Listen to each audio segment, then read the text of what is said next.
Un saludo enorme a todos los rincones del planeta. En este video vamos a continuar la lectura del libro Pep Guardiola, otra manera de ganar, la biografía, de Guillem Balaguer. Entonces, prosigamos. Segundo, el extraordinario 2-6 en el Santiago Bernabéu. Ser entrenador es fascinante. Por eso a la gente le cuesta tanto dejarlo. Es goloso, una sensación de excitación continua. La cabeza va a 100 constantemente. Pep Guardiola, 2008. En los primeros meses de su carrera profesional como entrenador, Pep solo veía los aspectos positivos. Saboreaba el momento, pero nunca ignoró una sensación que no le abandonaba. No estaba en el cargo para siempre. Metódico y apasionado, disfrutaba organizando, tomando decisiones, compartiendo experiencias y aplicando lo que había aprendido a lo largo de los años. Su vida giraba en torno a la idea de convertirse en el mejor entrenador que pudiera llegar a ser, y por Barcelona empezaron a circular rumores sobre su dedicación a la labor y atención al detalle. Ya había demostrado que era más que un entrenador que creía que su trabajo se limitaba a dar instrucciones a un grupo de futbolistas en el terreno de juego, y repetidamente manifestó empatía y habilidad para comprender las necesidades de aquellos que le rodeaban. Antes de ser nombrado entrenador del primer equipo en mayo del 2008, Pep Guardiola estaba centrado en conseguir que el Barça B ascendiera a segunda división, pero buscó tiempo para ir a visitar a Gabi Milito. El defensa central argentino, jugador habitual en el 11 de Ricard, se estaba recuperando de una operación de rodilla. A pesar de que Pep apenas tenía un momento libre, y menos aún entonces con su hija Valentina recién nacida, sorprendió a Milito con una visita de más de 3 horas para animarlo y ofrecerle su apoyo moral. Pep también le habló de su amor por el fútbol argentino, su admiración por Menotti y Bielsa. Milito quedó seducido por su encanto y sus conocimientos, y quedó sorprendido cuando poco después Pep declaró a la prensa: preferiría ver a Gavi jugando de nuevo al fútbol que ganar un título. Tras el pitido final en un partido de Copa en el Camp Nou contra un modesto equipo de Segunda División B, la Cultural Leonesa, Guardiola encontró a algunos de sus futbolistas merodeando cerca de la puerta del vestuario del Barça, a la espera de intercambiar camisetas con los azulgranas. Pep saludó con una efusiva sonrisa, abrió la puerta del santuario del primer equipo y les pidió que pasaran, que se sintieran como en casa. Les recordó que eran todos profesionales del mismo deporte.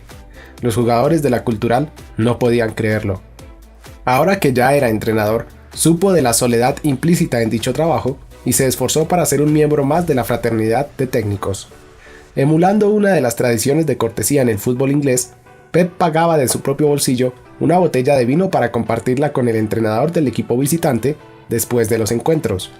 Si un entrenador de otro club era despedido, Pep le enviaba un mensaje de apoyo, llegando a cancelar en alguna ocasión todos sus compromisos previos para organizar una cena privada con algún compañero y ofrecerle su apoyo solo unos días después de perder su empleo. Guardiola tiene una increíble capacidad de trabajo. A su regreso a casa desde Milán, después de un encuentro de Liga de Campeones, hacia las 4 de la madrugada, Pep no conseguía conciliar el sueño, así que se acercó a la ciudad deportiva a analizar 1 o 2 videos de sus próximos rivales.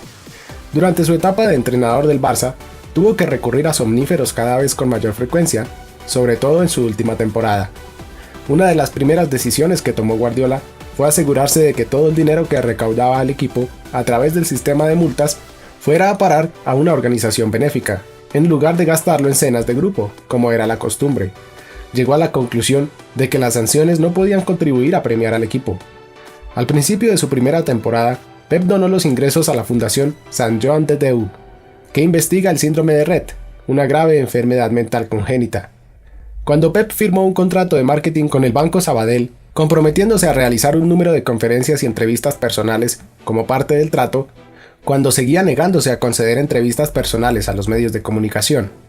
Algunos de sus detractores lo tacharon de pesetero. Sin embargo, su actuación se vio pronto justificada cuando se supo que había compartido todo el dinero con su equipo técnico, su manera de reconocer su dedicación a un proyecto en el que cada persona contribuía con su propio granito de arena. Mientras tanto, el banco estaba encantado con el repunte de su número de clientes, un incremento del 48% en Cataluña y del 65% en Madrid. A principios de temporada, Audi, tal y como hace todos los años, regaló un coche para cada uno de los jugadores del primer equipo y también al entrenador. Pep, sin embargo, lo rechazó. Si no había coches para su cuerpo técnico, él tampoco aceptaría uno. En noviembre de su primer año como técnico, el entrenador de porteros Juan Carlos Unzué perdió a su padre tras una larga enfermedad. Guardiola no se lo pensó dos veces. A pesar de que el Barça tenía un encuentro al día siguiente, el entrenador del primer equipo reorganizó la programación previa al partido para llevar al grupo a Orcoíen, en Navarra, a 360 kilómetros de distancia, para asistir al funeral. La temporada avanzaba a buen ritmo. Aparte de unas pobres actuaciones en marzo con 3 empates, contra el Betis, el Lyon y el Mallorca, y 2 derrotas, contra el Español y el Atlético de Madrid, que levantaron ciertas críticas, el sentimiento global entre la afición era de euforia. Se tenía la sensación de que estaba sucediendo algo especial. La posesión era alta, la presión efectiva. Xavi, Iniesta, Eto'o y Henry no parecían los de la temporada anterior.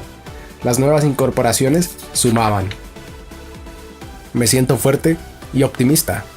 Describía Pep sus sentimientos en aquella época. El Barça se había recuperado de su pequeña crisis primaveral con victorias en 9 partidos consecutivos. A aquella buena racha le siguieron 2 empates, contra el Valencia 2-2 en la Liga y contra el Chelsea 0-0 en el partido de ida de las semifinales de la Champions League, que propiciaron un final de temporada tenso, inolvidable. El clásico en el Bernabéu en mayo iba a ser decisivo. El Barça era líder a falta de 5 jornadas para el final de la temporada ligera y, con los 2 eternos rivales separados por 4 puntos, una victoria del equipo de Guardiola dejaría prácticamente sentenciada la competición y el título podría regresar así al Camp Nou.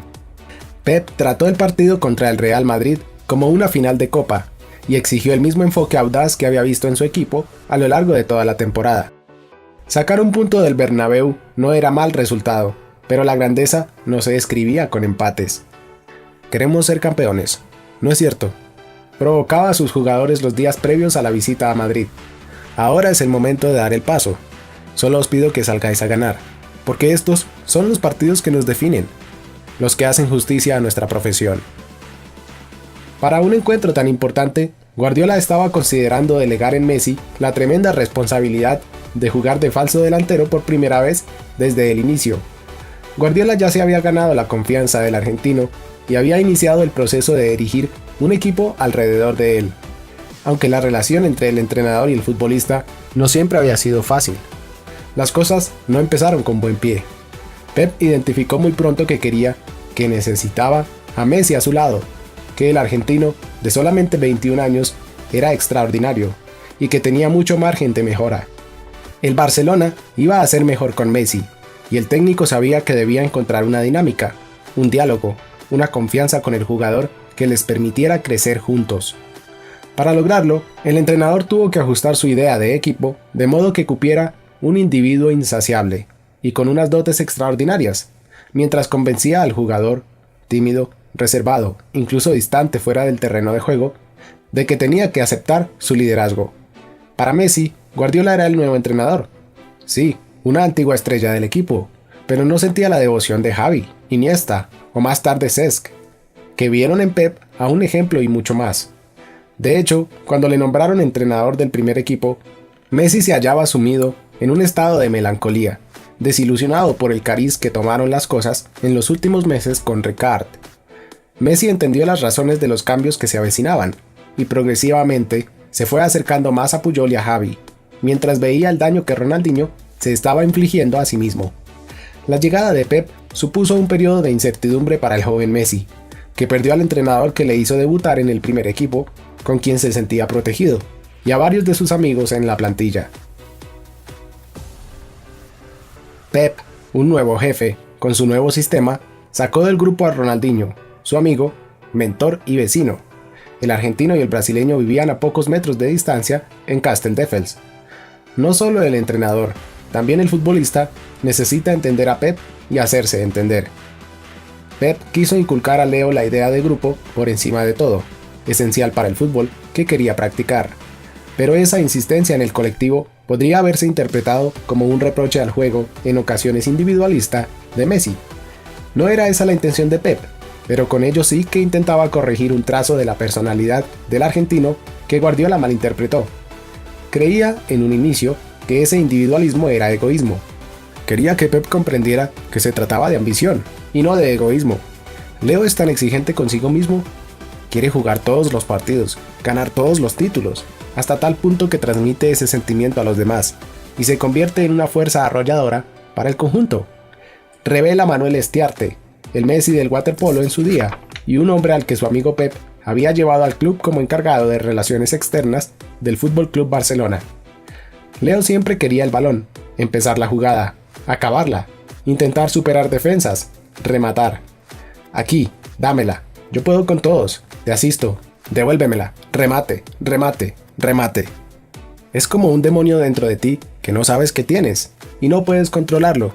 Quieres participar, superar obstáculos y otro, y volver a intentarlo.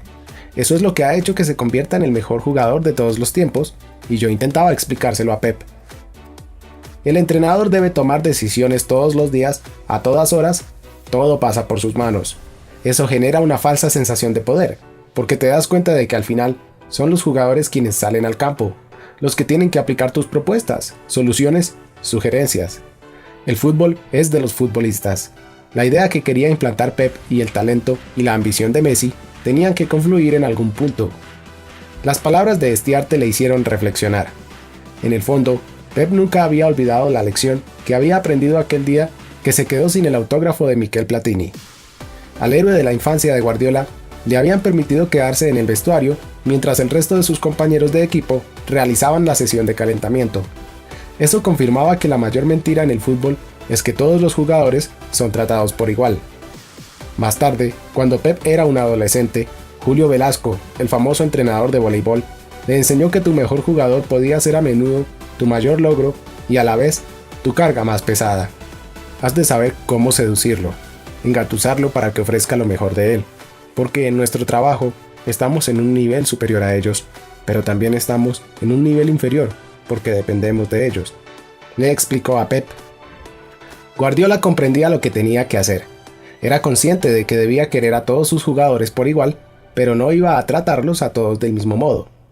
Johan Cruyff había albergado una única duda acerca de Guardiola. ¿Como catalán, sería capaz de tomar decisiones?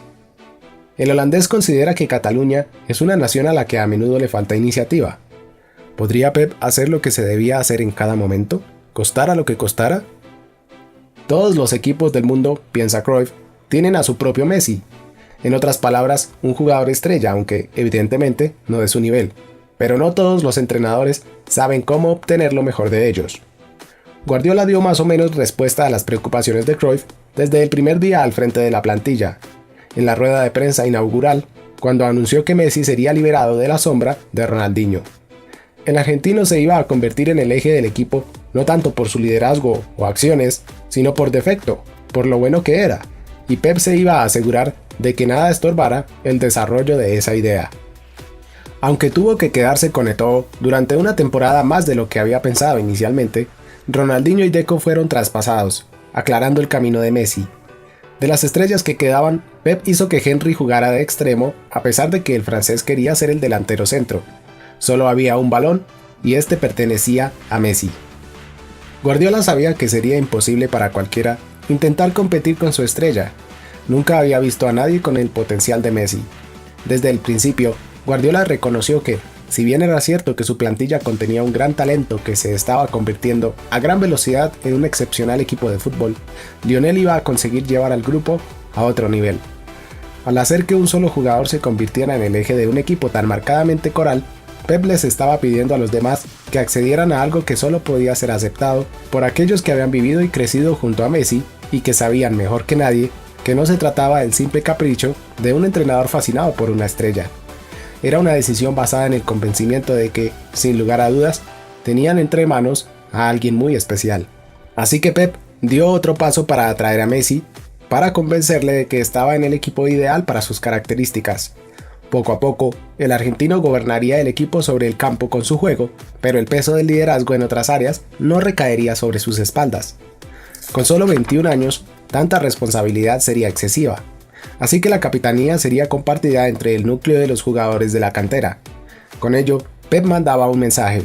No solo daría a los futbolistas de la casa la posibilidad de progresar hasta el primer equipo, sino que además les ofrecería la oportunidad de convertirse en capitanes, modelos de conducta, los mayores y más legítimos representantes del Barcelona. Este compromiso lo compartirían Puyol, a veces Xavi, Valdés e incluso Iniesta. Ellos comandarían el barco. Messi sería, como se dice en inglés, el viento en sus velas. La decisión contrastaba llamativamente con la posición de Messi en la selección argentina. Allí, no solo se esperaba que liderara el camino y tomara decisiones en el campo, sino que además fuera el capitán del equipo. El brazalete imponía una carga sobre Messi, pese a que él solo quería que le dejaran libre sobre el césped, pendiente de lo suyo, sin tener que pelearse con el árbitro en defensa de sus compañeros de equipo, ni tampoco ser un modelo de conducta para nadie, ni tener que dar charlas inspiradoras. Tras reflexionar sobre ello, Pep había empezado a comprender qué era lo que Messi necesitaba, y estaba convencido de que el jugador acabaría por aceptar todo lo que le pidiera y, si no, continuaría conquistándole hasta que lo hiciese. Un conflicto entre la Federación Argentina y el club catalán le permitió saltarse fases para finalmente conseguir la complicidad absoluta de Messi. Pero, para ello, Pep, recién llegado al club, tuvo que poner todo su peso contra una decisión de su presidente, hacer cambiar de idea a la institución. Cruyff estaría orgulloso de Pep, continuaba tomando decisiones. En Escocia, en los primeros días de la pretemporada, Pep sabía que algo no iba bien y que se necesitaba su intervención. Tuvo 2 confrontaciones públicas con Messi. En la primera, el argentino reaccionó con enfado ante una entrada de Rafa Márquez. Los jugadores se encararon y Pep tuvo que separarles. El técnico le llevó a una parte, pero Messi parecía incómodo con la escena. El argentino clavó la vista en el suelo y escuchó resignado lo que le decía el entrenador. 2 días más tarde se repitió una escena similar. Guardiola se acercó a Messi para pedirle que le explicara su fría actitud durante el entreno, que si tenía algún problema, lo mejor era decirlo a la cara. Pep sabía exactamente qué pasaba. Messi estaba enojado porque quería ir a los Juegos Olímpicos de Pekín con Argentina y el Barcelona se negaba a dejarlo marchar por la coincidencia de las fechas con la primera fase de clasificación de la Liga de Campeones contra el Wisla de Cracovia. El asunto ya se había llevado hasta un tribunal deportivo, donde se estableció que el club tenía el derecho a no dejarle marchar con la selección a pesar de las exigencias de la FIFA en sentido contrario. No obstante, mientras el club y la Federación Argentina mantenían el pulso, el jugador se sentía como un peón en una disputa por la que sentía poco interés. Lo único que Messi quería era jugar al fútbol con la selección de su país en los Juegos Olímpicos, y el Barcelona le estaba negando esa oportunidad. Pep supo enseguida que era su momento. El entrenador se sentó con el presidente Laporta, Begiristain y Estiarte en la suite del hotel donde se alojaba el equipo en Estados Unidos durante la gira de pretemporada. Pep les expuso que si el club podía ignorar el mandato del tribunal y permitir que Messi fuera a los Juegos, el beneficio a largo plazo superaría las pérdidas a corto. Le iba a servir para ganarse a Messi. Nadie se atrevió a decirle a Pep que había sido el último en llegar, que le faltaba experiencia para decir algo así, que era un tema de club. El técnico les pidió que confiaran en él. Un poco más tarde, habló con Messi por teléfono. Leo, voy a permitir que vayas porque yo he sido campeón olímpico y quiero que tú también lo seas, pero me debes una. Así fue como Pep colocó el primer ladrillo de una relación que se fue consolidando a lo largo de los 4 años que compartieron en el Barcelona. El gesto de Pep los unió en un momento en que podrían haberse distanciado irremediablemente, antes incluso de que se pusieran las bases de lo que Pep quería aplicar. Guardiola había decidido de nuevo que, si se iban a cometer errores, al menos que fueran consecuencia de sus propias decisiones y no de otros. Más tarde, Pep le hizo una promesa a Messi. Escucha, Leo, dame tu confianza. Conmigo marcarás 3 o 4 goles en cada partido. Así que antes de debutar en un partido oficial con Guardiola, Messi participó en los Juegos Olímpicos de Pekín en el 2008. Regresó a Barcelona con una medalla de oro olímpico y comprendió que la hazaña habría sido imposible sin la intervención de su nuevo jefe. Si Leo sonríe, todo es más fácil, solía decir Pep. Había llegado la hora del desafío contra el viejo enemigo, en un partido que podía hacer que el título de liga cambiara de manos en el debut de Pep Guardiola como entrenador del primer equipo. Una victoria de los visitantes en el Bernabéu les garantizaría virtualmente el campeonato, con una ventaja de 7 puntos con 4 partidos todavía por delante. La derrota los dejaría justo a un punto por delante del Madrid. El partido era una final. Pep se enfrentaba al mayor reto y al partido de mayor tensión de su carrera, el que marcaría lo que hasta entonces había sido una temporada ejemplar. Entre ellos y el éxito se interponía el Real Madrid. No solo su eterno rival, sino un conjunto en un estado de forma excepcional. El equipo de Juan de Ramos había gozado de una fenomenal segunda mitad de temporada, consiguiendo 52 puntos de los 54 posibles, una racha extraordinaria en la que solo empató con el Atlético de Madrid. Todo después de la derrota en el Camp Nou, que les había dejado 12 puntos por detrás del eterno rival. Desde entonces, el ritmo del equipo, aunque el juego fuera deficiente, parecía imparable. La prensa catalana animaba a la afición a conformarse con un empate, intentando gestionar las expectativas de un partido, recuperando el pesimismo perpetuo del Camp Nou, siempre preparados para la peor. Pero Pep no solo exigía cambios en el juego, sino que proponía, a partir de su actitud, compromiso y tácticas, una transformación de la mentalidad del culé, inyectando optimismo en una cultura que por lo general consideraba que, al final, todo iba a ir mal. La víspera del partido, Pep no quería oír hablar de la posibilidad de un empate. Él iba al Bernabéu a ganar, y a hacerlo a su manera. No especularemos ni dejaremos que la suerte corra a cargo del destino. No renunciaremos a todo lo que hemos sido este año. Cuando regresemos del Bernabéu, quiero que solo se hable de nosotros, dijo Pep a su equipo. Si el buen final de temporada del club blanco había dictado que la liga se decidiera en el Bernabéu, el Barça estaba dispuesto a aceptar el reto. El Madrid era un perro de presa a punto de morder, ejerciendo presión sobre el técnico novato y su equipo emergente. Pero era un escenario que Guardiola saboreaba en vez de rehuirlo. Quiero esa presión. Es nuestra y la quiero. Y si algo pasa y perdemos, que así sea. Es una final, y las finales deberían jugarse con ambición. Mientras los jugadores del Barça se abrían paso por el túnel hacia el corto tramo de escaleras que los conduciría al exterior del Bernabéu, convertido en una olla de hostilidad y bullicio, se oía todavía el eco de las palabras de Pep repetidas durante toda la semana y también en el vestuario. Hemos venido aquí a ganar, y en el Bernabéu solo hay una forma de ganar: ser valientes. A principios de temporada, en el primer clásico del 2009, el Barça de Guardiola había ganado al Real Madrid por 2-0, pero la victoria no había sido tan cómoda como sugería el resultado final. Renfe tuvo una oportunidad de marcar el primer gol antes de que Eto'o hiciera el suyo, y finalmente Messi selló la victoria para los anfitriones. Todavía se recuerda como una noche especial, no solo porque fue el primer clásico de Pep como entrenador, sino también por su reacción ante la victoria. La expresión de su cara lo decía todo. Se había convertido momentáneamente de nuevo en jugador, solazándose en una euforia de un Camp Nou extasiado. Lloró, y después se fundió en un abrazo con Víctor Valdés, una imagen que resumía el vínculo que se estaba forjando entre ese extraordinario plantel de jugadores y su entrenador. La visita al Bernabéu en mayo iba a hacer olvidar aquella noche. Aquel sábado por la tarde, el sofocante calor de principios de verano se hacía pesado. Un comentario que se oyó entre los futbolistas bajando del autocar ya en el Bernabéu. Los preparativos de Pep se complicaron por la baja del lesionado Rafa Márquez y el inminente viaje a Stamford Bridge, solo 3 días después, para el partido de vuelta de semifinales de Champions, tras el frustrante 0-0 en el Camp Nou.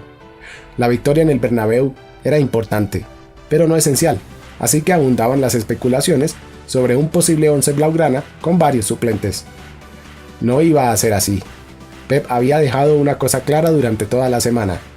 Aquella noche iban a ganar la liga en el campo enemigo. Para lograrlo, Guardiola seleccionó a la formación más potente de la que disponía. Víctor Valdés, Vidal, Dani Alves, Piqué, Puyol, Xavi, Touré, Samuel Eto'o, Henry, Messi e Iniesta. Pep había analizado al Real Madrid minuciosamente y 1 hora y media antes del partido reunió a Messi, Xavi e Iniesta y les dijo: vosotros 3 contra Las y Gago. Sé que podéis. Si hacéis bien el 3 contra 2, hemos ganado el partido. Las y Gago iban a tener que defender a un tercer hombre. Messi se posicionaría como falso delantero entre ellos y los defensas centrales. El Barcelona dominó el partido desde el principio. A los 20 minutos, Xavi tuvo una clara oportunidad de gol y Eto'o otra minutos más tarde, pero el equipo blanco marcó primero. Higuaín se encontró desmarcado y con espacio, y aprovechó su ocasión. Guardiola se mostró impasible. El Barça insistió en su idea. El entrenador les había hecho creer en lo que hacían, y ellos solo tenían que seguir la filosofía, continuar lo que habían hecho toda la temporada. Paciencia. No tuvieron que esperar mucho. Al poco del gol de Higuaín, Thierry Henry niveló el resultado, y 3 minutos después, Xavi se preparaba para sacar una falta al borde del área. Antes de lanzar, el centrocampista empezó a hacer unas curiosas señales con las manos a Puyol, repitiéndolas insistentemente como un poseso. Un segundo después, se detuvo y giró la cabeza. Parecía haber visto algo que le hizo decidirse definitivamente y reanudó el extraño ritual, otra vez esos gestos con las manos. Puyol reaccionó y pareció abandonar el área, solo para darse la vuelta y pillar a la defensa del Madrid desprevenida. 1-2.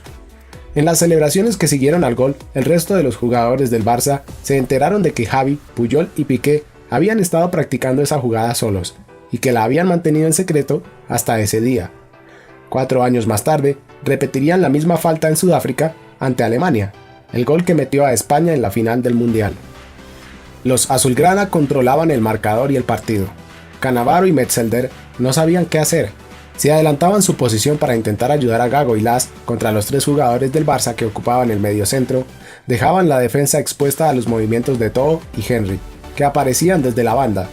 Si solo uno de los 2 centrales se atrevía a dar un paso adelante, Messi tenía la opción de jugar en profundidad, con mucho espacio por delante y ante una defensa lenta que sufría en carrera. Antes del partido, Juan de Ramos había diseñado un plan para contrarrestar a Messi, con la ayuda de Heinze, el lateral izquierdo, pero a la hora de la verdad no pudo contar para ello con el defensa argentino, totalmente ocupado con Eto'o en funciones de extremo. Xavi, Iniesta y Messi fueron rápidos en sus decisiones, precisos con los pases, tentando a los adversarios hacia el balón y pasándolo antes de que tuvieran opción de recuperarlo. El partido se estaba convirtiendo en una mezcla perfecta de técnica, tácticas y convicción. También anunció el principio de la explosión de Messi, cuya posición como extremo evolucionó hasta la posición de falso 9. Se trataba de un cambio táctico que iba a destruir las defensas de los equipos en España y Europa, y a revolucionar el mundo del fútbol. Se habían juntado 2 cerebros privilegiados, el de Messi y el de Guardiola, el talento y el orden, la intuición y la posición. Con la ayuda de Pep y su propia sagacidad, Messi empezó a hilvanar el juego con un movimiento parecido a un acordeón.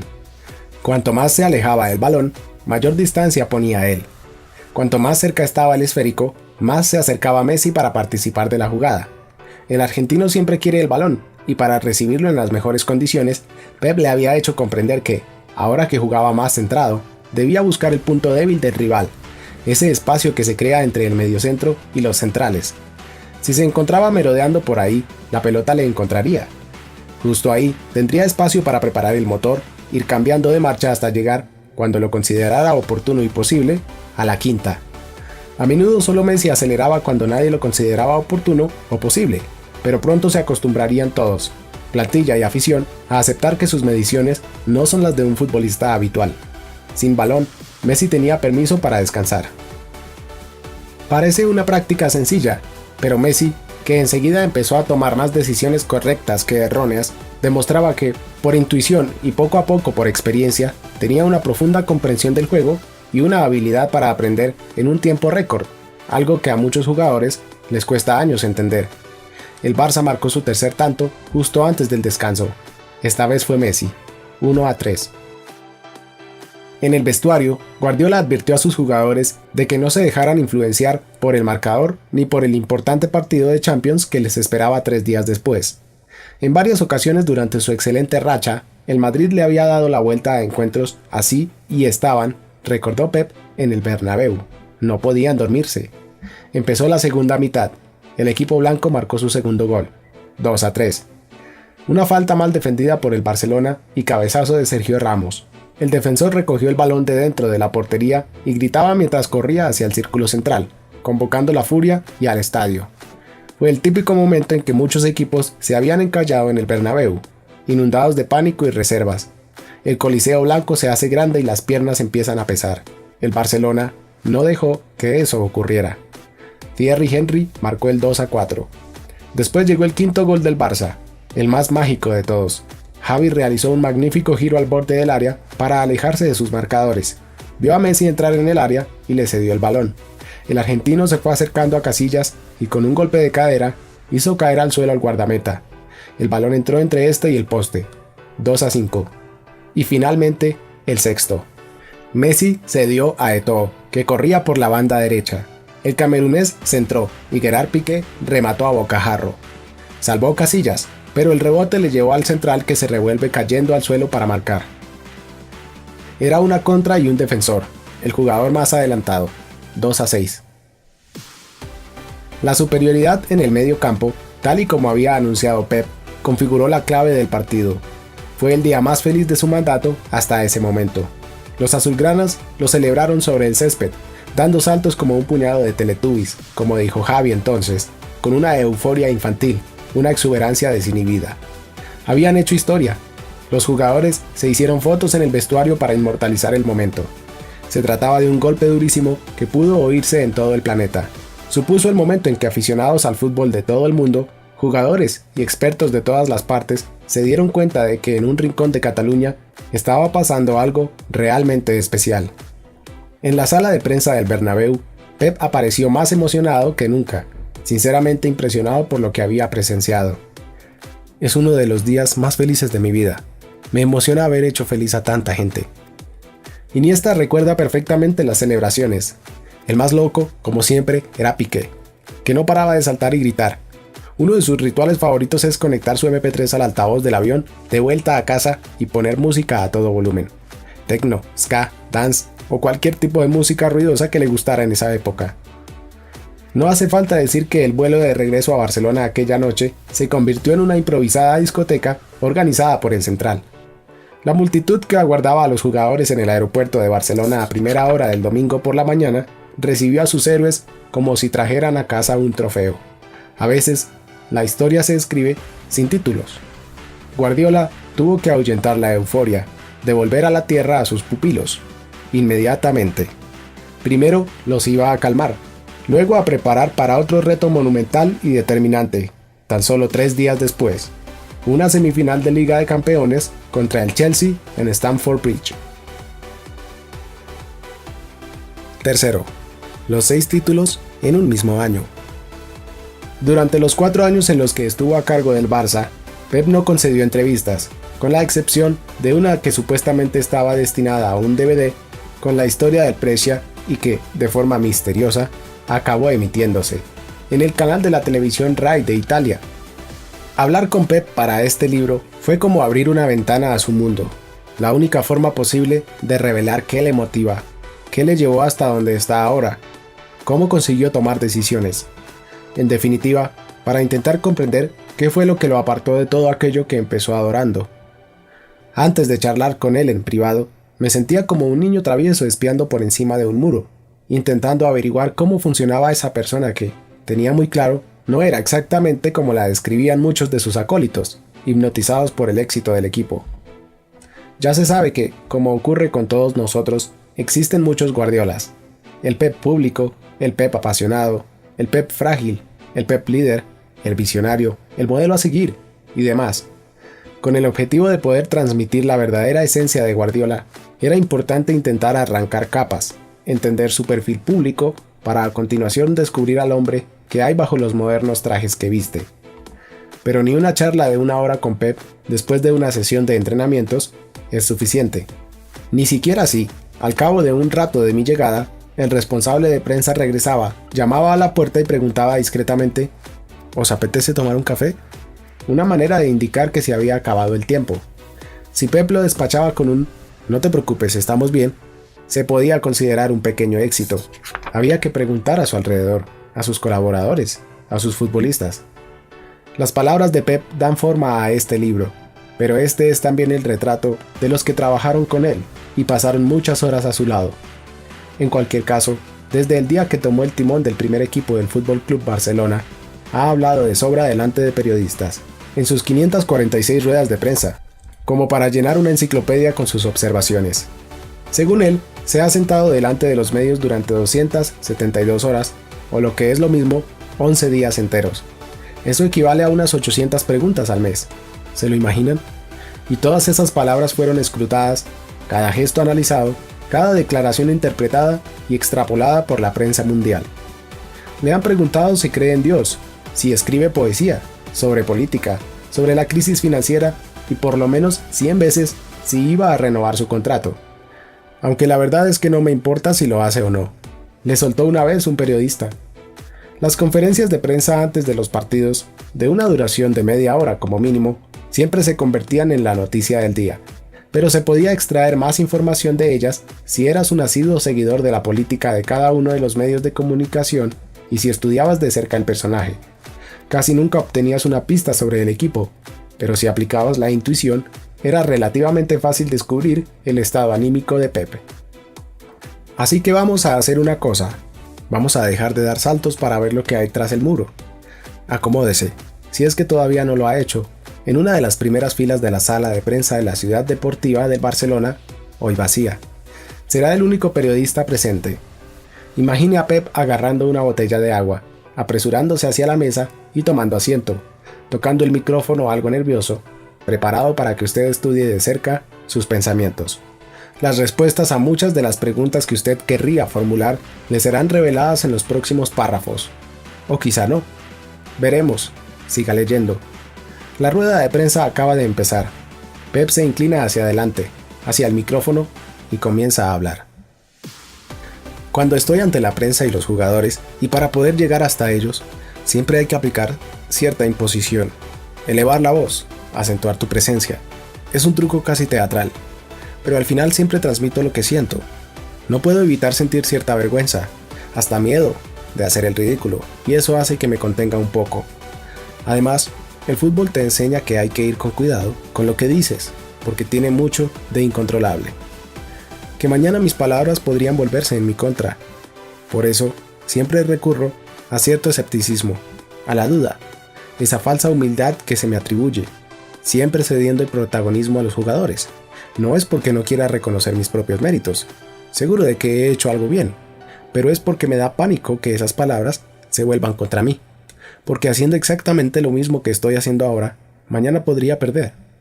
Prefiero equivocarme 1.000.000 de veces que dar a mi gente la impresión de que estoy seguro de todo lo que no sé, porque si me equivoco mañana actuando del mismo modo que hoy, dirán, ¿no eras tan listo?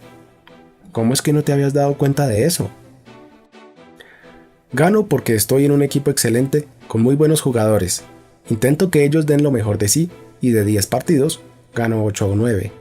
Pero la diferencia entre ganar y perder es tan pequeña. El Chelsea no ganó la Copa de Europa porque Terry resbaló en el penalti. Resbaló. Les he puesto ese ejemplo a mis jugadores 1000 veces.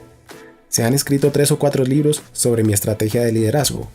Los leo para descubrirme a mí mismo y analizo si realmente hago esas cosas, porque no lo sé.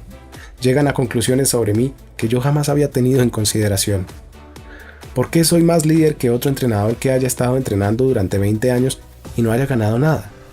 No es falsa modestia, pero no puedo encontrar el motivo, porque yo no habría ganado títulos si no hubiera estado en el Barça. Los jugadores me dan el prestigio, y no al revés. Yo saldría al césped con los jugadores e iría con ellos al vestuario. Todavía soy joven y hay muchas cosas que haría. Ni por un momento dudaría en abrazarles como si yo fuera un jugador más, pero ya no puedo comportarme de ese modo. ¿Cómo ejercito mi liderazgo? ¿Por qué les digo a los jugadores una cosa u otra? Nada es premeditado, todo se basa en pura intuición, en todo momento. Cuando pierden, se desmoronan, tanto los que han jugado como los que no. Así que, a veces me acerco y abrazo a uno, o le dedico a otro unas palabras de ánimo. Es pura intuición. De las 20 decisiones que tomo cada día, 18 son intuitivas, a partir de la observación. ¿Todo eso es cierto? En realidad no puedo trabajar únicamente sobre la base de la intuición. He de trabajar también a partir de mis conocimientos. No quiero que me califiquen de visionario. Es más, si me dejara llevar totalmente por mis instintos, ordenaría a mis jugadores que jugaran en posiciones extrañas. Al final, hacemos lo que podemos y lo que sentimos a partir de lo que nos han enseñado. Solo transmitimos lo que hemos experimentado. No existen teorías generales que se puedan aplicar a todo, y cualquiera podría ser válida. Lo que no funciona es imponer algo que no funciona. Como profesionales que son, ellos también tienen miedo a perder y buscan a alguien que pueda darles la clave, que les diga, oye, sigue por esa línea. Eso es lo que los entrenadores tenemos que hacer. Tenemos que transmitir confianza y seguridad en todas las decisiones que tomemos. La confianza, la seguridad y la sinceridad son los pilares fundamentales para un buen entrenador. Los jugadores han de creer en el mensaje del técnico y este ha de hablarles sin miedo, con sinceridad y decirles lo que piensa, sin decepcionarlos. Los jugadores te ponen a prueba todos los días. Por eso es muy importante estar convencido de lo que quieres y cómo quieres plantearlo. Ellos son conscientes de que la suerte es un factor importante en el juego, pero quieren sentir que el entrenador está convencido y defiende las decisiones que ha tomado. El día que jugamos contra el Español en casa, 1-2, yo me equivoqué en la media parte. Un par de semanas más tarde, se lo confesé a los jugadores. Ellos saben que no somos perfectos, hay que ser modestos y sinceros. No sé en qué aspectos somos buenos entrenadores. No hemos inventado ni revolucionado nada. Los conceptos tácticos que aplicamos han sido desarrollados aquí. Aquí los hemos aprendido. El secreto radica en los detalles y en una minuciosa observación.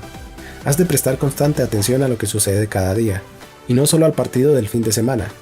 Nos fijamos en los matices, el estado de ánimo de un jugador, sus expresiones, en un millar de aspectos casi imperceptibles que pueden marcar la diferencia. La observación es clave. Cuando pierdo me pregunto si soy capaz de ser entrenador, de mantener el liderazgo, y si gano, el éxtasis dura 5 minutos y después desaparece. La afición necesita saber que sus jugadores se esfuerzan al máximo, igual que ellos. Es positivo que todos sepan que podemos ser estrictos, que podemos multarles si llegan tarde, por ejemplo. Los aficionados tienen que poder verse reflejados en los jugadores. Es una cuestión capital, porque en tiempos difíciles es bueno saber que tu equipo no ha perdido porque los jugadores sean unos vagos, sino porque, pese a todo, se ha hecho el trabajo que se tenía que hacer. Solo sé que un buen líder es aquel que no tiene miedo a las consecuencias de sus decisiones y que toma el paso que le dicta su intuición, pase lo que pase.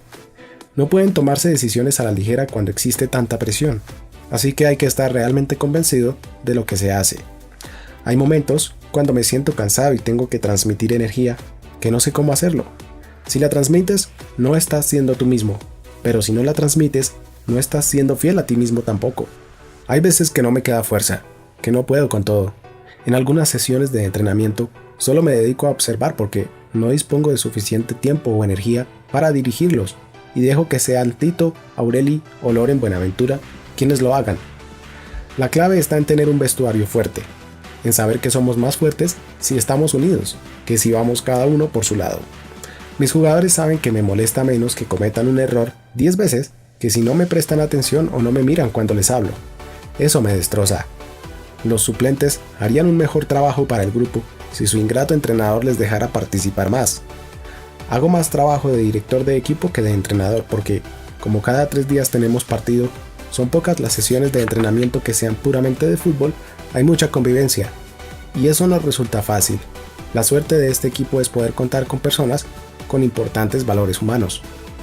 Una columna en el periódico o un titular de portada a veces influye más en el estado de ánimo de los jugadores que mi propia opinión, así que tengo que ver qué titulares han sido publicados acerca de un jugador. Y si tengo 2 estrellas y hay 3 titulares sobre uno de ellos, tendré que hablar con el jugador al que no le han dedicado ninguno. Hay cosas que denotan cómo es un equipo. Hoy habíamos quedado a las 5 y a las 4:30 la mayoría de nosotros ya estábamos aquí. Saben, porque yo se lo he dicho y ellos lo han visto, que cuando dejen de hacer estas cosas, cualquiera podrá vencernos. Si cada uno hace su trabajo, y ellos saben de qué se trata porque yo me aseguro de que lo sepan, entonces somos un equipo difícil de batir. He de conservar esta pasión que tengo por lo que hago. El día que ya no la sienta, me marcharé. Quizá quiera amonestar a un jugador y acto seguido sentir la necesidad de abrazarlo. Si pierdes esa fuerza, malo. Cuando deje de corregir a un jugador durante el entrenamiento, significará que he perdido mi pasión. Cuando ya no consiga emocionarme con lo que hago, me iré. Eso es lo que me pasó cuando era jugador. En otro equipo, sería exactamente lo mismo. La proximidad con mis jugadores se reduce. Este año, menos que el año pasado. Es una autodefensa. Ya que sufro, prefiero distanciarme. Desde su primer día como entrenador, Pep se salió un poco de su papel y apeló a los sentimientos de sus jugadores, exigiendo solidaridad y esfuerzo a cada uno de ellos, unos valores que representan un reflejo de sí mismo. Pep sabía que para liderar al grupo tenía que ser consecuente, gestionar tanto los pequeños detalles como los grandes egos, y convencer a todos, no solo para que hicieran lo que él les pedía, sino para que creyeran en lo que él les pedía que hicieran. Y su habilidad comunicativa es, quizá, su mayor talento. Imagine por un momento que es usted un jugador. El partido se juega hoy en el Camp Nou, pero antes se ha entrenado por la mañana y luego ha almorzado con el resto de sus compañeros de equipo en la ciudad deportiva de Saint-Jean-d'Espy. Después, como de costumbre, Pep le ha dicho que se vaya a casa para estar con su familia y para descansar. A usted le encanta que haya desaparecido la concentración, esas inacabables horas con otros compañeros donde se acaban las bromas y se mata el aburrimiento con DVD y PlayStations. Mejor estar en casa. Por ello, por el premio, el entrenamiento, aunque ligero por ser en día de partido, es más llevadero, más divertido. Tendrá que volver al Camp Nou más tarde, 2 horas antes de que empiece el encuentro. Cuando falta más o menos 1 hora para el inicio, mientras usted no está aún del todo listo para calentar, Pep se quita la americana.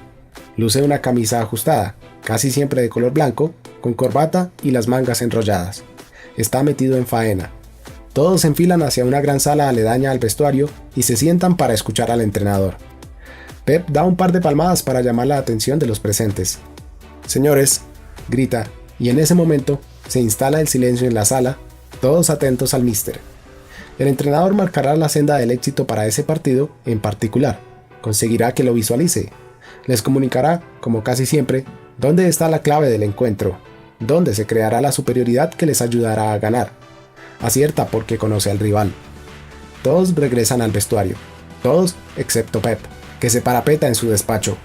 Como parte del proceso de convertirse en entrenador, Pep empezó a guardar las distancias con los jugadores, alejándose de su hábitat, marcando las distancias, para que sientan su espacio como propio. En ocasiones, se le podía ver esperando al otro lado de la puerta, fuera del vestuario, gritando a uno de sus ayudantes: «¿Falta mucho para que estén listos?». Si la respuesta era 5 minutos, esperaba un rato antes de entrar y soltar instrucciones como una ametralladora. Pep entiende que su presencia puede influir en el comportamiento de los jugadores y que el vestuario debería ser un refugio donde ellos puedan decir lo que piensan en cualquier momento sin temor a un castigo. Allí pueden hablar de chicas, de coches, incluso criticar al entrenador, si quieren. Pregúntele a Javi, él se lo explicará. «Sí, nos lo dijo el primer día. No pienso entrar ahí. Es como una clase sin el profe, y cuando el profe entra, todo el mundo se calla y es hora de trabajar». Manel Estiarte. Para ir a su despacho en el estadio, ha de pasar obligatoriamente por el vestuario, pero no se queda a hablar con los jugadores a menos que se trate de una charla tras un partido, para motivarlos o recordarles algo, o para darles un abrazo. Siempre hay un momento para el recogimiento y algún que otro grito antes del encuentro. Pep llega, todos se abrazan y luego se marcha. Como exjugador que es, siempre dice: «Este es el sitio donde bromean. Incluso puede que se rían de mí o me critiquen». Ahí están ustedes, frente a su taquilla, cada cual con sus rituales. Una media antes que la otra, los cascos a tope, las vendas, las tiritas y demás. Hablan del partido, sobre la charla técnica, sobre la música de Piqué. Valdés está callado en un rincón, igual que Messi, que parece mucho más pequeño en ese ambiente. Después del calentamiento, 10 o 15 minutos antes del saque inicial, pero no siempre, Pep aparece unos instantes para recordarles 2 o 3 puntos claves, pequeños comentarios, y luego desaparece de nuevo. Javi. Su presencia te empuja a sentarte y a prestar atención. Te pone alerta. Lo único que tiene que decir es: ¿estáis listos o no? Javier Mascherano. Y entonces nos da las claves para el encuentro. No necesita una charla de 10 minutos. Tito. Las charlas técnicas previas al partido se llevan a cabo en el hotel. Si se juega fuera de casa o, si lo hacemos en casa, en la sala de proyecciones. Primero muestra imágenes de los rivales, exponiendo sus puntos fuertes y cómo podemos hacerles daño. Explica la estrategia, tanto la nuestra como la del adversario. Iniesta. Sus charlas me recuerdan al colegio, todos sentados en nuestros sitios y él en el medio hablando, gesticulando, enfáticamente y con pasión si la situación lo requiere. Valdés. En todas sus charlas siempre he aprendido algo.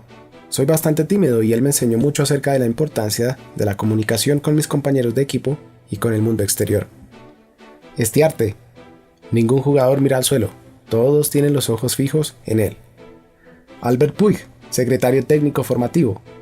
Sí, Pep tiene algo, es una mezcla de timidez y seguridad en sí mismo. Un poco de todo. Y eso te engancha, como si se tratara de una mujer. Esa timidez y ese aura. Es así. Javi. Muchas de sus charlas, muchísimas, me sorprenden. Si te dice que es blanco y tú piensas que es negro, acabas pensando que es blanco. Cesc Fábregas. Sabe ver el fútbol con una claridad increíble. Tito. Antes de salir al campo, su mensaje es siempre motivador. No suele gritar, no necesita hacerlo. La táctica de Pep es convencer a los jugadores de que todo lo que se ha dicho y hecho es por su propio bien. Cuando los jugadores lo ven así, ponen toda la carne en el asador y disfrutan en el terreno de juego. Un jugador anónimo. Sí, esas charlas previas al encuentro. Recuerdo un día en el Camp Nou, antes del partido de vuelta en semifinales contra el Valencia, en la Copa del Rey, en el partido de ida habíamos empatado 1-1, que nos dio una charla llena de lecciones sentimentales, sobre el club, sobre lo que representaba defender la camiseta. Lo mágico es que, después de todo lo que ha ganado este equipo, ver a Pep trabajar te motiva para que salgas al campo recordando, vaya, estoy jugando en el Barça. Nunca se nos pasa por la cabeza pensar, qué horror, otro partido más. Estiarte. Hay algunos secretos que nunca contaré, pero déjame que te explique una de las charlas más remarcables que dio Pep. Quizás se enfade cuando se entere de que te lo he contado. En una etapa en que estábamos cansados y no lográbamos encontrar nuestra mejor versión, todo el mundo buscaba alguna referencia para ayudarnos a levantar el ánimo. Y Pep organizó una reunión. Señores, ¿se dan cuenta de que mientras están cansados y pensando que la vida es difícil, uno de sus compañeros de equipo ha estado jugando 13 partidos con un monstruo que lo devora por dentro? De acuerdo, estamos cansados, tenemos excusas, pero existen prioridades. Estamos sanos, y Avi nos ha dado un ejemplo a seguir. El mismo jugador anónimo. ¿Y qué hay de lo que dijo antes de salir a jugar contra el Chelsea? Estáis todo el día pegados a vuestros móviles. Pues bien, ¿qué tal si enviáis ahora mismo un mensaje a vuestra familia y amigos antes de salir a calentar y les prometéis que vamos a ganar? Venga, enviadles un SMS. Vamos a ganar. Y luego, ¿mejor ganar o vais a quedar muy mal? Al acabar con todo lo dicho, usted empieza a gritar, vamos chicos, concentración, vamos que podemos. Alguien más aplaude. El aire está enrarecido, huele a sudor, a reflex, y el espacio se hace más pequeño. Todos intentan salir a la vez por la pequeña puerta, todos de pie, algunos dando saltos sin parar, otros rescatando nuevos rituales. El partido no siempre sale según lo planeado, y Pep deja pasar un par de minutos antes de captar la atención de todos durante el descanso. Piqué. En la segunda temporada íbamos empatados 0-0 contra el Rubin Kazán y nos dijo algo en la media parte que realmente me impactó. Cuando perdamos el miedo a perder, dejaremos de ganar. Valdés. Recuerdo una charla en el descanso durante un partido en que las cosas iban bastante mal. Con mucha calma nos explicó lo que deberíamos hacer para darle la vuelta a la situación. Se trataba solo de una pequeña jugada que los centrocampistas tenían que llevar a cabo y ¡zas! Ganamos el partido gracias a esa jugada. Javi. Con Pep, todo está calculado. No sé si me entiendes, es capaz de anticiparse a lo que va a ocurrir. Piensa 2 o 3 jugadas por delante. Analiza y te señala cosas en las que tú no habías pensado. Valdés. Cuando un jugador comprende lo que está explicando el entrenador y se da cuenta de que la situación mejora gracias a sus decisiones, el grado de credibilidad, conexión y convicción aumenta considerablemente. Estiarte. Pep me dijo una vez, Manel, no podemos fallarles ni una sola vez, porque verán que no siempre acertamos, y cuando eso pase, estaremos perdidos. Vuelta al campo, segunda parte. Al acabar, regresa al vestuario después de correr incluso más que el adversario, después de ofrecer a la grada, al entrenador, a sus compañeros, lo mínimo que se exige, todo lo que lleva adentro, ni más ni menos.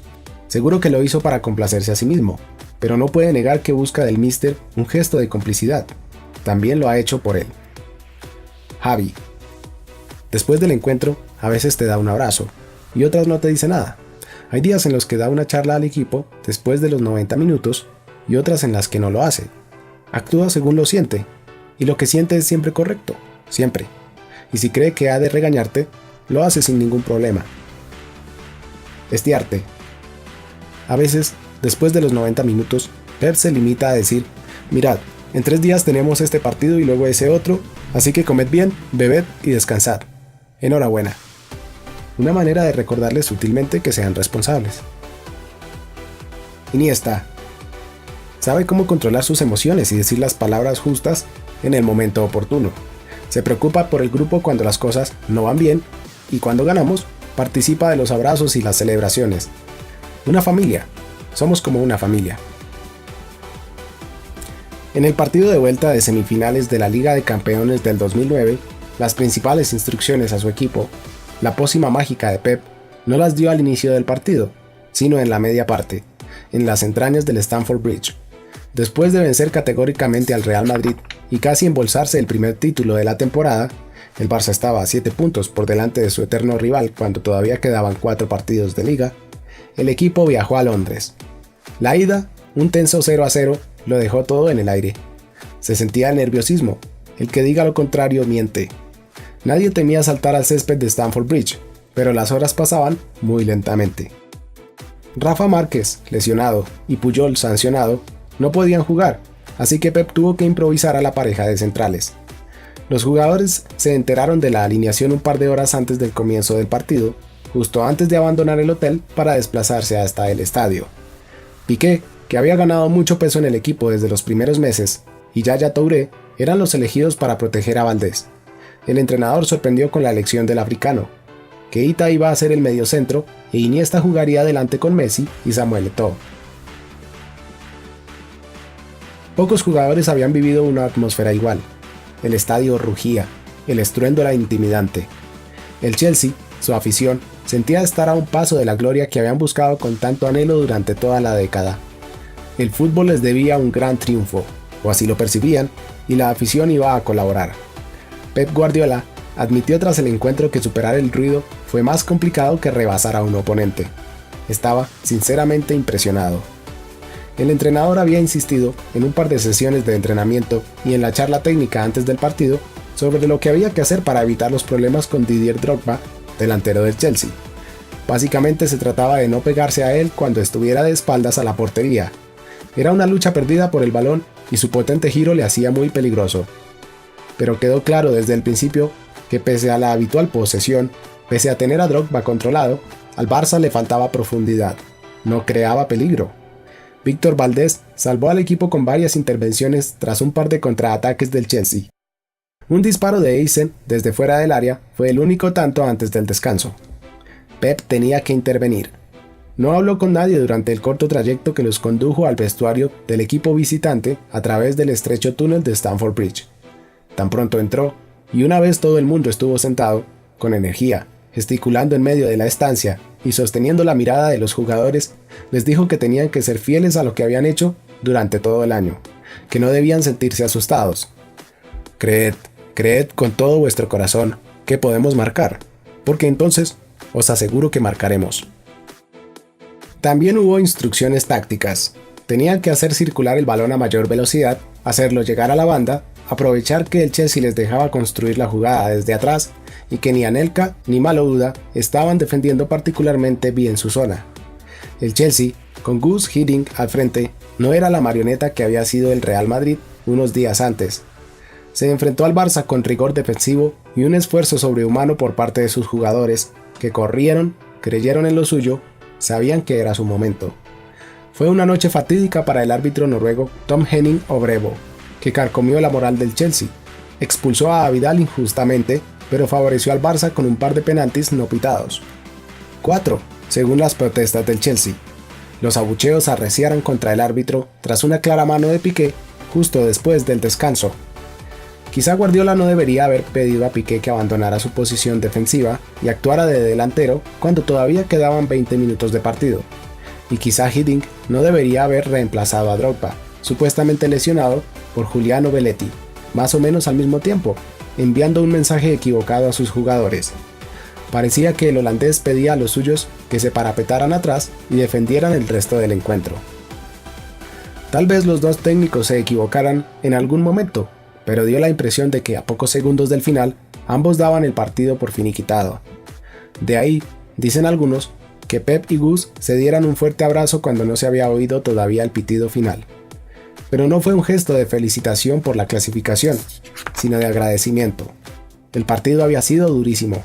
Habían llegado al final tras agotar todas las posibilidades, o casi todas. Fue el abrazo de un luchador noble que reconocía los méritos de su adversario durante la extraordinaria contienda.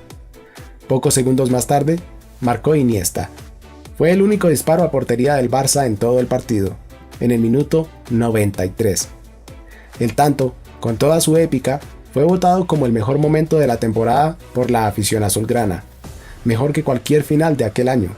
Mejor que Roma y el Manchester United, incluso mejor que los 6 goles en el Bernabéu.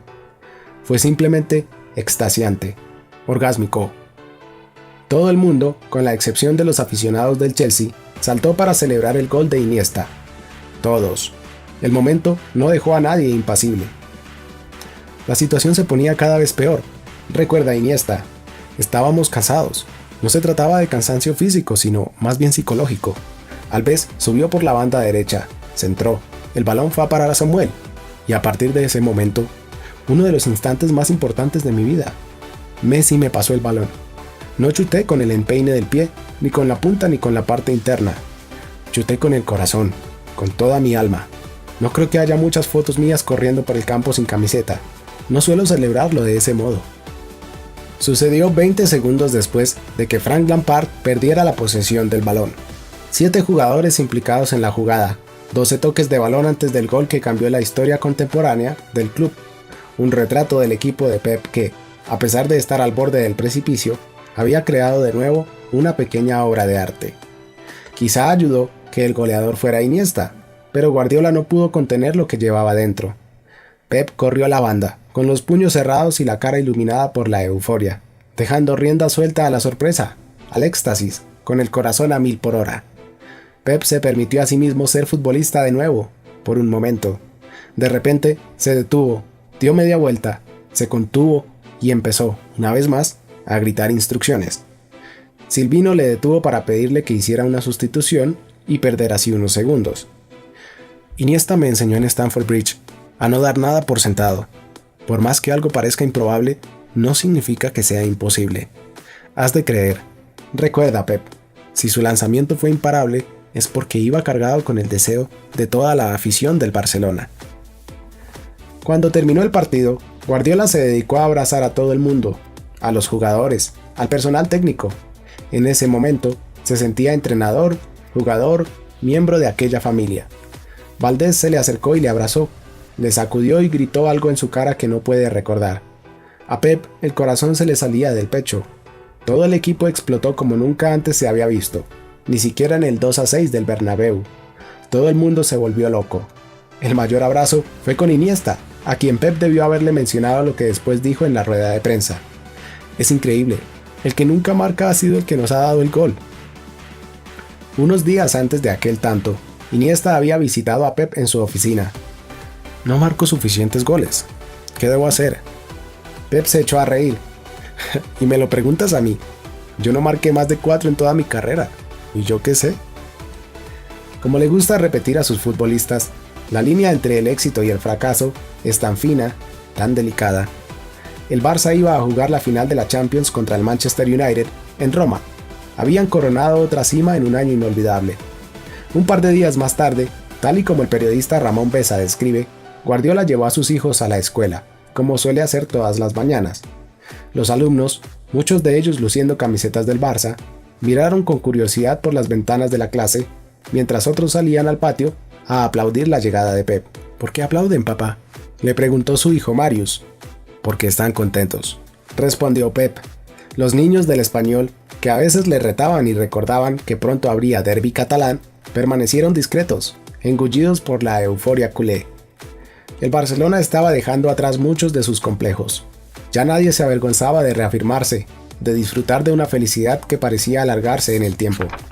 Raramente se acudía a Canaletas si no era para celebrar un título, pero los aficionados acudieron tras los 6 tantos al Madrid y tras el gol de Iniesta. La identificación con el equipo, con el estilo que proponían, con la actitud de sus futbolistas era tal que cada gesta debía compartirse, celebrarse. Sin duda, el triunfo, la primera conquista, era cómo se estaba llegando a la cima. En 2009, el Barcelona obtuvo un total de 6 títulos, un récord que ningún otro equipo había alcanzado en la historia. Ganaron todos los campeonatos en los que participaron: la Liga, la Copa del Rey contra el Athletic de Bilbao, la Liga de Campeones, la Supercopa de España, la Supercopa de Europa y el Mundial de Clubes. Esas victorias convirtieron al Barça, cuanto menos estadísticamente, en el mejor equipo de todos los tiempos, por delante del Celtic de 1967, el Ajax de 1972, el PSV Eindhoven de 1988 y el Manchester United de 1999. Los 4 equipos que habían ganado previamente el triplete: Liga, Copa y Copa de Europa.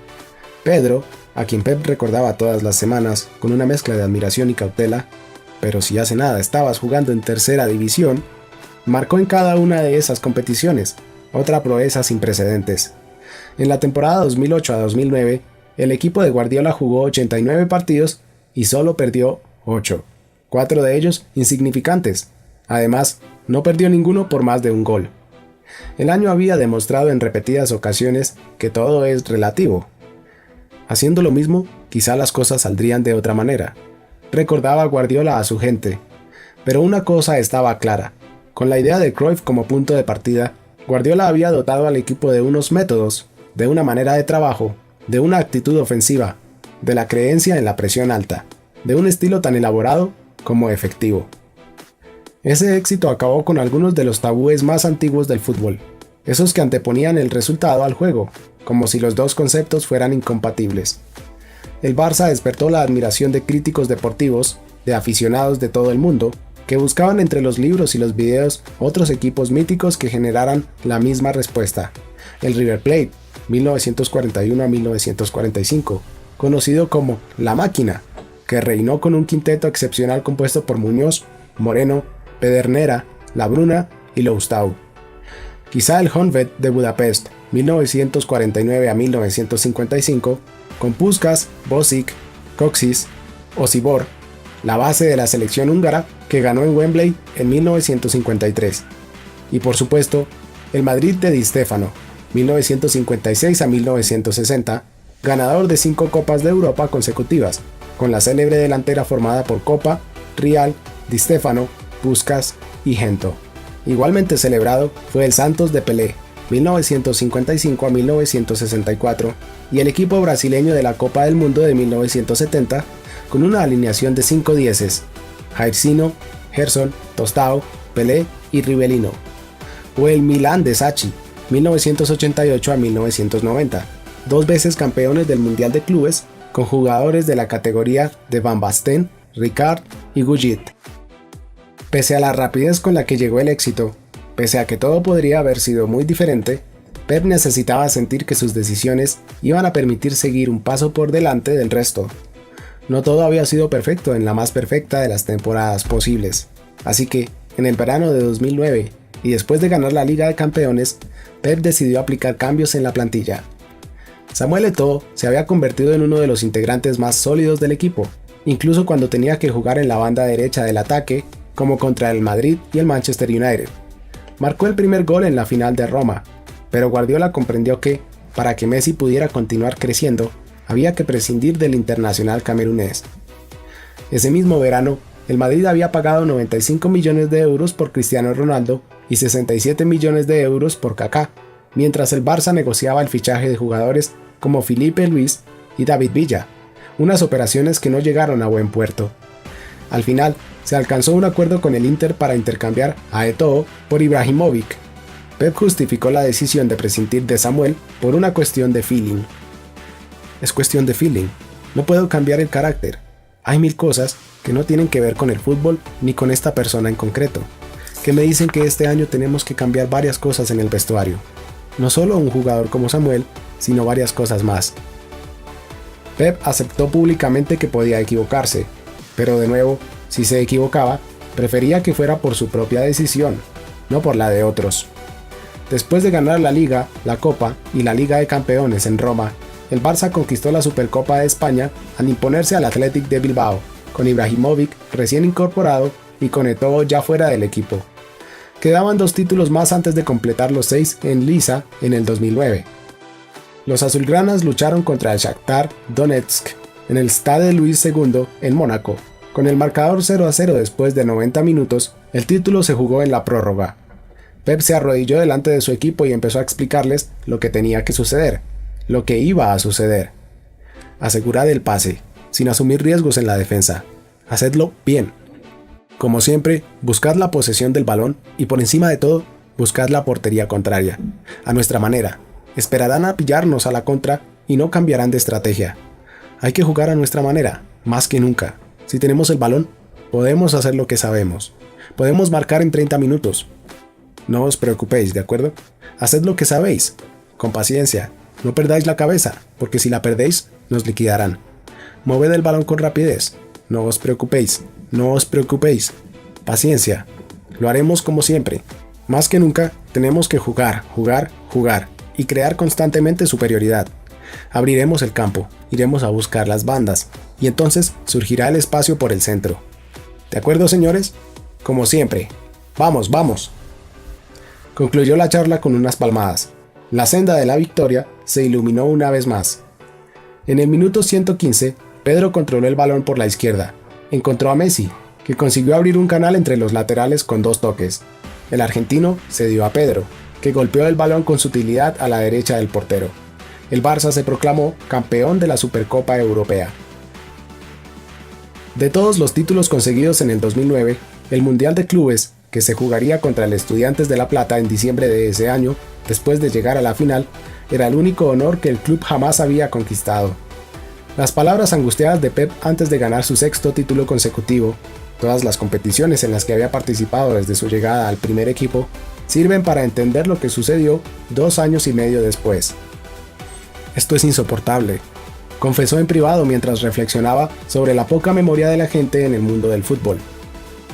Le preocupaba cada vez más que tanto él como el entorno, la afición, los medios de comunicación, las familias, continuaran exigiendo nuevos títulos, demandaran superar nuevas barreras a un grupo de jugadores que podrían haber pasado ya como el equipo más grande de todos los tiempos, pero que, al acabar cada campeonato, necesitaban volver a demostrar que lo eran. Así es el fútbol, reconocía con cierta resignación Pep. Es la ley que impone el deporte. La victoria dura escasamente un segundo, y hay que seguir ganando después de ganar, porque todo se olvida. ¿Cómo iba a reaccionar su grupo? ¿Cómo iba a conseguir exprimirles de nuevo un rato más, una temporada más? Esas cosas se preguntaba en la víspera de la final que daría paso al 6º título del año. El ritmo de éxitos había sido tan armonioso, tan descomunal, que necesitaba un final feliz. Solo podía acabar bien. No es que una derrota ante el Estudiantes sirviera para juzgar todo lo anterior, pero ciertamente permitiría redondear esa película. Mañana acabará algo que empezó hace un año, anunció Guardiola. El futuro es desolador, porque es imposible superar lo que hemos conseguido. Nos equivocaríamos si planteáramos comparaciones. Lo que tenemos que hacer es seguir trabajando para que la afición continúe sintiéndose orgullosa de nosotros. No es el partido de nuestras vidas, porque las familias nos esperan en casa, ni tampoco el fútbol puede suplirlo todo. Pep quería rebajar la presión. El Barcelona ya había perdido la Intercontinental en el 92 por no tomárselo con la seriedad que requería la competición, y en el 2006 Frank Rijkaard también había infravalorado el desafío. Por ello, Pep absorbió parte de la presión, protegió a los suyos de las ineludibles expectativas, pero cuando llegó el momento, con el olor a césped en el vestuario, justo antes de salir al campo, acabado ya el calentamiento y los rituales, lanzó su reto a los futbolistas. Si hoy perdemos, todavía seremos el mejor equipo del mundo. Si ganamos, seremos eternos. El partido se puso de cara para el Estudiantes de La Plata. Marcaron en su mejor ocasión, mataron espacios e impidieron que el Barcelona jugara con su fluidez habitual. Como en muchos partidos antes y después, el rival había planteado el encuentro para no perder, incluso para no encajar muchos goles, pero ante la posibilidad de una victoria histórica para el Estudiantes, se defendieron con todo lo que tenían, pero Pedro forzó la prórroga con el penúltimo disparo del partido. Lo siguiente, ya en la prórroga, fue esperar la aparición de Messi, que marcó después de controlar con el pecho el balón que había recibido de Alves. Aquella temporada, la suerte se había alineado con el equipo de Pep que, en busca de ella, insistía hasta que se le aparecía. No todo es suerte en el fútbol, ni puede ser la única arma, pero ayuda a cruzar esa delgada línea entre el éxito y el fracaso, como ocurrió en Stamford Bridge y en esa última final de 2009. 18 meses después desde la llegada de Guardiola al primer equipo, en aquella noche de diciembre en Abu Dhabi, el Barça se había ganado la gloria eterna. Mientras esperaba recoger el trofeo, delante de las cámaras de televisión de todo el mundo, de pie en el campo, Guardiola rompió a llorar. Manel Estiarte se dio cuenta de que el cuerpo de su amigo temblaba, que se escondía la cara y en ese momento Manel también se puso a llorar. Dani Alves fue el primero que se acercó al entrenador para darle un cariñoso abrazo. Pep recuperó la compostura por unos segundos, retrocedió varios pasos y de nuevo se encontró solo. Ocultó la cara entre las manos otra vez y dejó que las emociones fluyeran libremente. No podía parar de llorar, temblaba, hipando exageradamente como un niño. Henry lo abrazó, sonriendo con incredulidad. Su amigo Guillermo Amor, que intervenía como comentarista en un programa para la televisión española, se emocionó al ver la escena. Realmente vive el fútbol, está hecho para ser entrenador, repetía con la voz entrecortada. Ibrahimovic reemplazó a Henry en los gestos de complicidad con el míster y empezó a bromear con él. En ese momento, justo cuando se iniciaban los actos oficiales, Pep emergió de su trance. Para entonces, su hermana Francesca lloraba con entusiasmo. Era la emoción de una aficionada a la que se le había dado permiso para celebrar como deseara ese instante, y también la de una familiar que descubría de nuevo que Pep podía ser el hombre más fuerte del mundo, y lo contrario. Realmente conmueve, dijo cuando vio nuevamente las imágenes televisivas unas semanas más tarde. Ramón Besa, periodista y amigo, comprende que Pep es tan transparente que se muestra tal como es en el campo, sin trampa ni cartón. Es extremadamente sensible. Su amigo David Trueba resalta que la victoria suele provocar innumerables cruces de cables. Pep normalmente reprime sus sentimientos, oculta sus altibajos, sus secretos, sus dudas, sus promesas. A veces, Estiarte le anima a soltar todo lo que lleva dentro. Si quieres llorar, llora. Dale un buen puñetazo a la pared. Ventila tus sentimientos. Aquel día, a Manel le habría gustado que Pep hubiera tenido más tiempo para desahogarse. Merecía llorar más, después de ese autocontrol tan férreo. Ese trofeo, el último de aquel año, fue el que finalmente desató la lluvia de emociones de Pep en público. La tensión en la liga, el clásico, el gol de Iniesta en Londres, la final de la Liga de Campeones. Y por último, llegaba ese título, tan infravalorado en Europa, y sin embargo, considerado el clímax de la temporada en Sudamérica. Una serie de imágenes y emociones se condensaron en la cabeza de Pep. El alivio, la euforia de ganarlo todo, mezclada con la satisfacción de empezar un nuevo proyecto y ser consciente de que en poco tiempo había superado un nivel de éxito previamente inimaginable, y la pesada duda de si podía superarse todo aquello.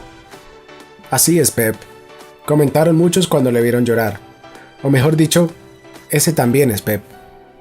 Nadie le preguntó entonces por las razones de sus lágrimas, aunque él dedicó el éxito a Evarist Murtra, el directivo cuya intervención ayudó a que Guardiola se hiciera cargo del B. Son cosas que pasan, dice hoy. Con el tiempo, si sigo en esta profesión, ya te puedo decir que todo eso no volverá a ocurrir. El Pep duro intenta de ese modo apoderarse de la escena. En la rueda de prensa posterior al encuentro, no se olvidó de nadie. Para aquellos que hoy están aquí, y los que estuvieron aquí el año pasado, muchas gracias por estos maravillosos 18 meses.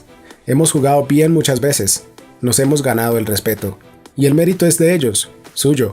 Han sido muy generosos con su esfuerzo. Pep Guardiola tocó el cielo en su primera experiencia como entrenador de élite. Habían sido unos meses inolvidables. Los largos días en la ciudad deportiva, el sacrificio de pasar menos tiempo con su compañera Chris, encerrado en su despacho, tomando decisiones, su uso extremo del sentido común. Sí, el menos común de los sentidos, pero también la necesidad de recurrir a los buenos profesionales de los que se había rodeado. Esa exigencia máxima en el día a día, en cada uno de los minutos del día, todo eso había valido la pena. Las lágrimas humanizaron tanto al personaje como al fútbol. El Barcelona de Guardiola era ahora una marca con denominación de origen, una seña de identidad, un sello que destacaba por una mezcla de comportamiento, estilo y éxito jamás visto en el mundo del fútbol. Pep dirigía un equipo que no conocía límites. Los jugadores salieron del vestidor para celebrarlo, luciendo camisetas con el lema "Todo ganado, todo por ganar". Mientras tanto, Pep había reemplazado a Joan Laporta e incluso a Johan Cruyff como líder espiritual del Barcelona. El lema "Más que un club" no solo tenía sentido desde el punto de vista de la entidad, sino también del equipo. El Barça era ahora inmortal. Con la intención de hallar nuevos retos, de llevar al equipo a cotas aún más altas, Pep renovó su contrato 2 meses más tarde, hasta el 2011. Pero antes y después de firmar, se le aparecía la misma ocurrencia, el mismo pensamiento. Hago este año y luego me voy. Al principio de la siguiente temporada, el pueblo de Santpedor decidió rendir homenaje a Pep y lo proclamó hijo predilecto.